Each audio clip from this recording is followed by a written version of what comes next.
বন্যা দুর্গত বাংলাদেশের জনগণের প্রতি সমবেদনা জানিয়েছেন পাকিস্তানের প্রধানমন্ত্রী শেহবাজ শরীফ। গত কয়েকদিনের আকস্মিক বন্যায় দেশে প্লাবিত হয়েছে ১২টি জেলা।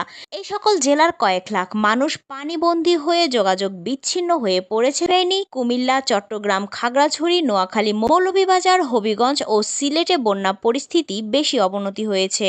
এতে ৫০ লাখেরও বেশি মানুষ চরম মানবিক সংকটে পড়েছে।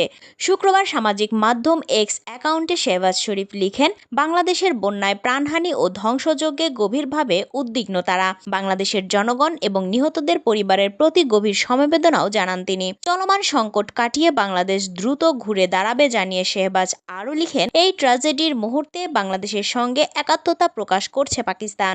উল্লেখ্য, এর আগে রাজনৈতিক পট পরিবর্তনের পর বাংলাদেশের সঙ্গে নতুন করে সম্পর্ক উন্নয়নে আগ্রহ প্রকাশ করে প্রধান উপদেষ্টা ডক্টর মোহাম্মদ ইউনূসকে চিঠি লেখেন শেহবাজ শরীফ।